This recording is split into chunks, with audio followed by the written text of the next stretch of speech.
Bang! Needs Knives, I'm Jared, and today we're doing the K390 edge retention test on the Neeveknifeco Misdemeanor. Everything will be linked down in the description. I'm not sure if there's any left at the time you're watching this. At the time I'm posting it, I think there's a few left, but let's see how many feet of cardboard your new knife, for those that bought it or those that are just interested, will cut. We have a 1 foot by 1 foot section of cardboard. Each one of these is a single ply, so we're doubling it up to make it double ply. And we're gonna cut against the grain. We're gonna do as many cuts as we can through this, and every 20 cuts, I'm gonna make a mark. 5 marks equals 100 feet.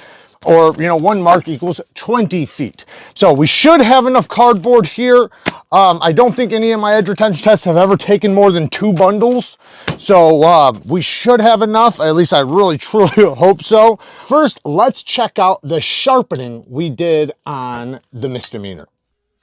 So I sharpened it up at 17 degrees per side using the TS Prof K03. And by the way, in just a couple days, we are giving away a K03, over $1,000 worth of sharpening supplies to somebody. So stay tuned for that. But sharpen it up on the new TS Prof, the TS Prof resin bonded diamond stones. These are new stones from TS Prof, and they are really good quality.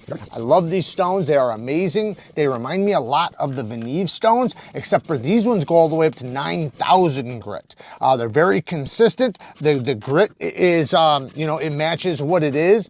And yeah, no, I haven't noticed any grit contamination or anything from them. These are amazing stones. And I started out with 100 grit, reprofiled the edge, and I wanted to remove a little bit more steel than I probably would have otherwise, just because I wanted to get in to make sure I was going to get into really good steel. Because with a knife this thin, especially with a super steel like this, you should suspect that it's probably going to have a burnt edge, because when they sharpen it on a belt, especially a super steel like this, 1, a belt sharpened edge isn't going to be as good as a stone sharpened edge, but 2, they're going to heat up the edge probably, and it's so thin that it will be compromised. So sharpen it up. However, check this out. Started out at between like 11 and 12 thousandths behind the edge. After sharpening, it went to 10 thousandths, 10 to 11 thousandths behind the edge. Now, I know that sounds crazy, and people probably think, well, that's impossible. Well, it's actually not. This is the same thing that the Sebenza does, the Chris Reeve knife Sebenza. It actually gets thinner before it gets thicker. So this thing got even thinner after sharpening.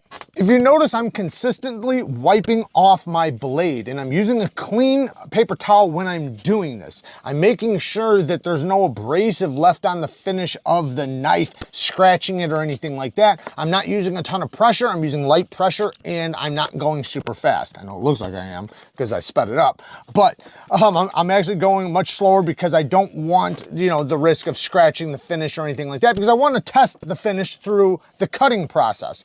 But anyways, so I sharpened it up. This thing sharpened like a dream, felt really good on the stone. Everything felt great. And, I wanted to go through all the stones except for the last one. So I sharpened with the TS Prof resin bonded diamond stones all the way up to 3,000 grit. That was the last stone I finished with, which is a polished finish. But then I deburred on the 9,000. So I only used the 9,000 grit stone right here for the burr removal. And the burr came off so nicely, so clean, came right off like nothing. Actually, barely even had a burr. Using resin bonded diamond stone, especially once you get up to the finer grits, your burrs typically are not big, if at all. So this was very easy. It felt very smooth, very glassy. And then after this, I brought out a brand new strop from Hapstone. So this is a Hapstone leather strop, and I got some stroppy stuff.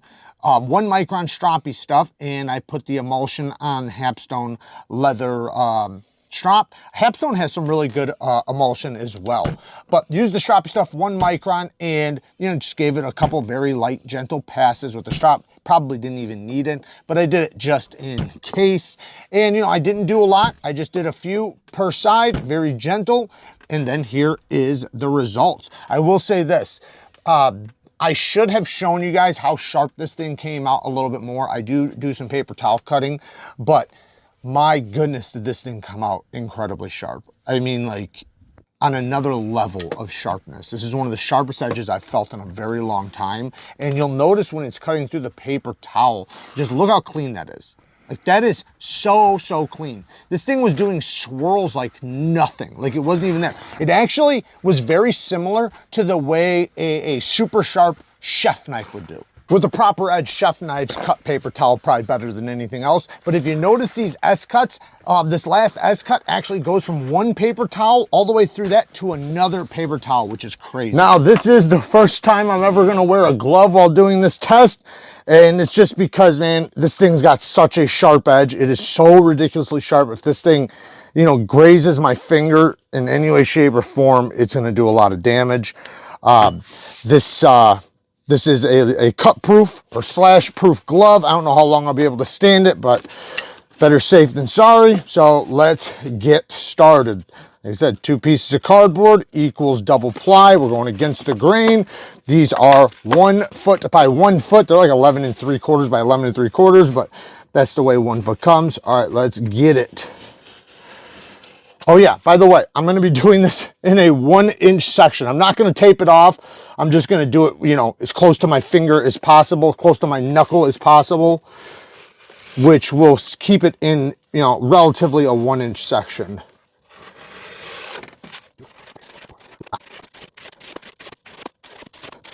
I did speed this up as fast as possible so that it wasn't so long that it annoyed the hell out of you guys. You guys probably already skipped forward past all kinds of vital information.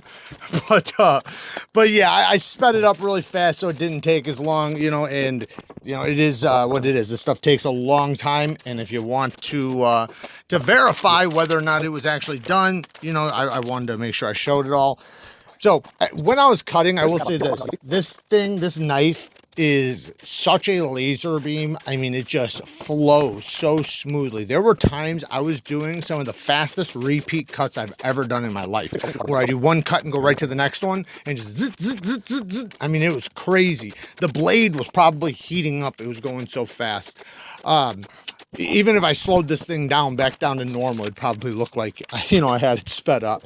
I think I do show you in a couple sections here. I think I slow it down, but regardless, this thing cut like a dream. The ergos were really nice. The edge bit into the cardboard really nice. There are always going to be hang-ups here and there. That's just the way cutting cardboard goes. But for the most part, compared to any of my other cut tests, this was probably the least amount of resistance and the least amount of hang-ups and everything from any knife I've tested. And I'm very happy with this knife. I mean, I'm very happy with the results and how it turned out. And we also, you know, if you notice, we're doing the cut test on the DLC version.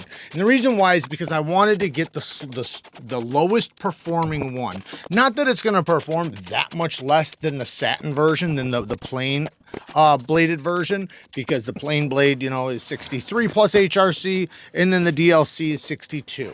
You lose 1 HRC, which does, you know, it is edge retention. Here you go. Here you can see me blazing through. Now, this isn't even one of the fast ones. This is actually one of the slow ones, but look at how that repeat cut goes, man. It's just so smooth, right back from one cut to another. Anyway, so I wanted the DLC tested as well. I wanted to show like how the DLC holds up after doing, you know, a crazy amount of cutting. And I'll tell you what, we did a crazy amount of cutting. This thing is such a laser beam, man. It really brings out what K390 could be. And then another thing, you know, after say it stops cutting, you know, like you want, you can tune this thing up in 30 seconds. I mean, like literally, you can hone or strop it so fast. You know, as long as you're using the right tool, you know, a ceramic rod or a resin bonded fine stone for the honing. And then, you know, obviously a strop with diamond emulsion. And as long as you're doing that, this thing, you'll be able to bring this knife back, or the edge back, over and over. It's just, that's the way thin geometry works. It's much easier to strop, hone, and maintain and keep an edge going. So even, you know, not even including the fact that they cut longer, right? They cut, you know, they're not as tough, but they definitely cut longer when it comes to just regular. So I did take off the glove, as you can see, and I did that because the glove was not working out for me. The cardboard was slipping out of the glove, and it was making it probably a little bit more dangerous to use the glove, just because I couldn't get a good grip on the cardboard. You know, and the longer you hold this cardboard, the more fatigued you get. So you wind up getting, you know, really fatigued, and it becomes very difficult to squeeze the cardboard. So because of that reason, you know, I took the glove off, and, you know, even without the glove, eventually your hand starts shaking, especially with me, with carpal tunnel. But here it is. That was the end. That was the end of the cutting. I did speed it up a lot, and you're going to know the number here in just 1 second. This is the first time ever I'm making you guys wait for the number, because I go into talking about it here in 1 second. But I just clean off the blade, make sure the blade's nice and clean from any debris or anything like that before you check the edge, because the edge might not feel like it's going through paper, but then once you just clean it, it'll go right through. Sometimes there's debris buildup on the edge or the apex, especially if you're cutting things with tape and stuff like that. But here it is. It's shot. The edge is done. Well, it's not shot. Yeah, it's still kind of sharp, but it's not biting into the paper anymore. And if I do start the cut with the part that's still sharp, because the tip is still sharp, it does not continue the cut cleanly. It does start hanging up a little bit. So I called it here. That is the end. I know you guys are waiting for the results, and we're going to get to them right after this. I just want to show you how fast I can tune this edge up, because if you notice, this thing is not cutting paper anymore, at least in that, you know, that first part of the edge. So I'm just going to quickly give it a couple light passes on this honing rod. This is a ceramic honing rod from Worksharp. Now, yes, I'm sharpening towards myself. Everybody always asks me, isn't that dangerous? I get crap all the time for doing that. No, I sharpen towards myself all the time. And the thing is that you're not supposed to put a lot of pressure, and you're not supposed to, you know, like go super, super fast. So there's really no risk. I have just as much risk sharpening away from myself as I do towards myself. The biggest risk is dropping the knife, because when you're using light pressure, you know, you don't have to really worry about slipping off and then cutting yourself. But anyways, after stropping, here you go. Check that out. Look at that. That was quick, right? That was quick, super fast, and bam, look at that.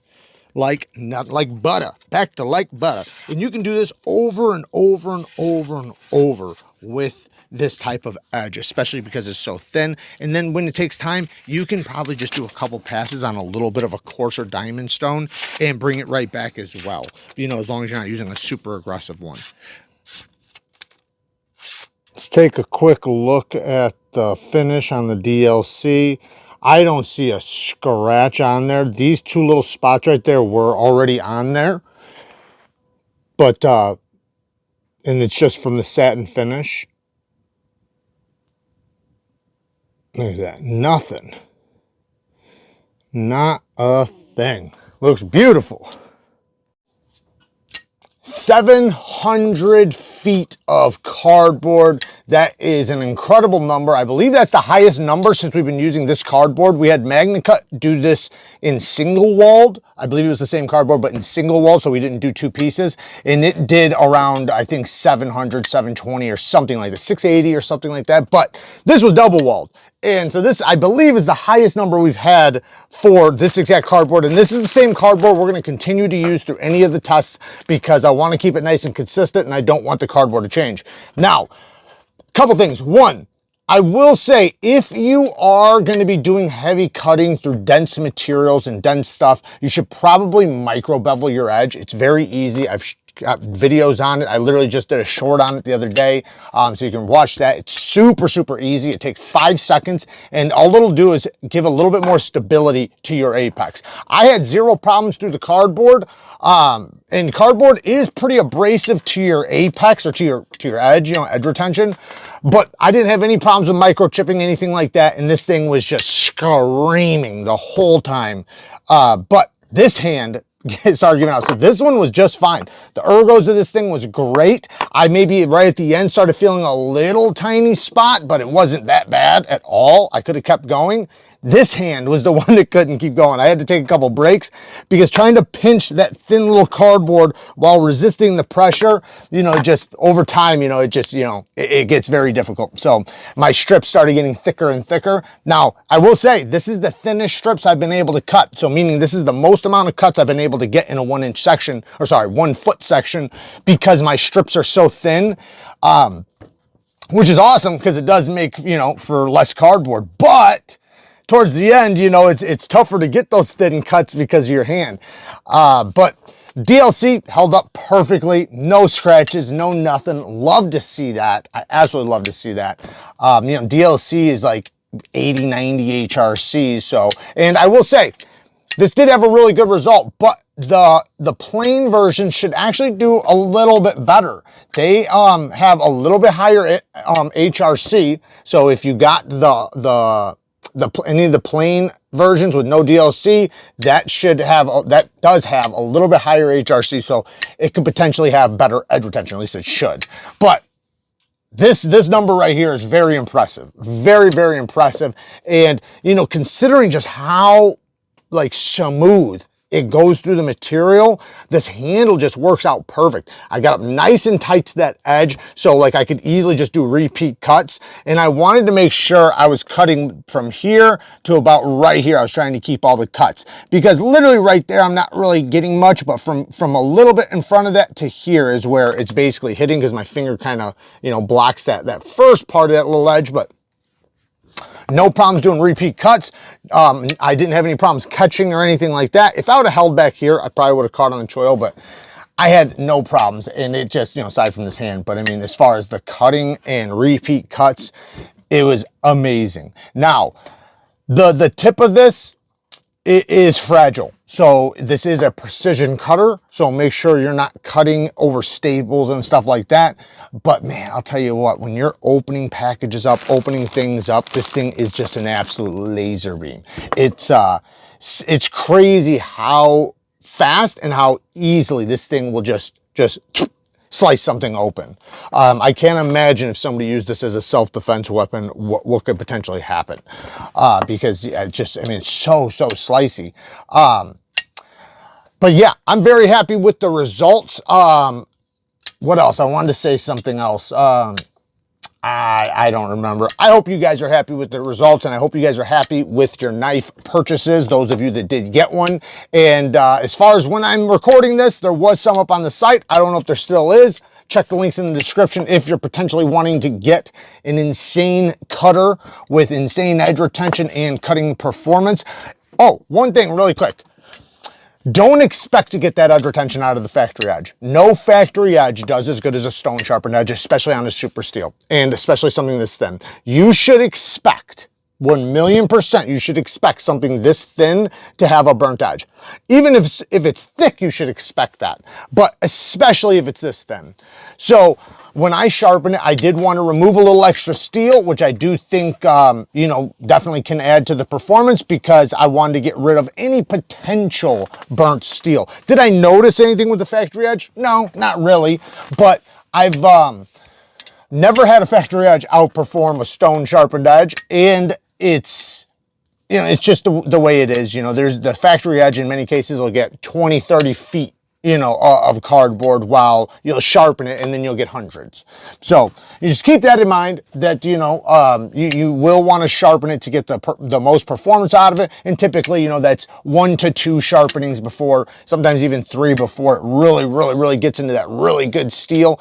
But you know, mine, I did 1 really good sharpening on this, so you could potentially say it was like 1.5 to 2 sharpenings in. I do suspect, you know, sharpening it again, which also sharpening it, it got thinner behind the edge.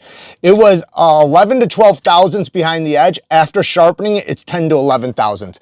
The Sebenza does the exact same thing, where it actually goes like this and then kind of comes out. So when you sharpen it, it actually goes into thinner steel for at least a couple sharpenings, and then, you know, starts getting a little bit thicker, or stays the same until it starts getting thicker. All in all, super happy with these results, super happy with the knife, super happy with the performance. The clips, you know, I'm I'm ordering them up. I am going to just get all the black ones polished. So if you are going to want a smoother clip, which I'm sure you guys will, I know I would, it will be a satin finish before the DLC, or at least that's what, you know, I'm ordering right now. So I'm pretty sure they're going to agree to it. And then the plain satin versions, the ones with the higher HRC, I'm also going to get those clips, just a satin finish. So, you know, so it matches the blade a little bit better, right? It'll be a shinier finish like the blade. And then the blue and the green will be the exact same.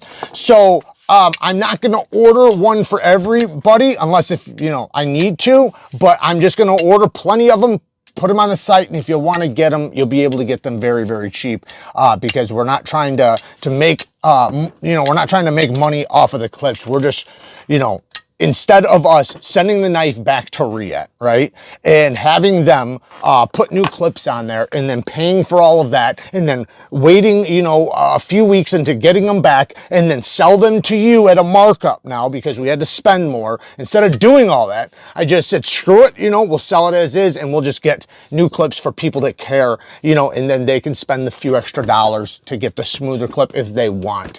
You don't have to. You still have a clip. It still works, but it is not as smooth as the new one's going to be. So there you guys go. I'll let you guys know as soon as the clips arrive. Work hard, stay tough. Until next time, peace.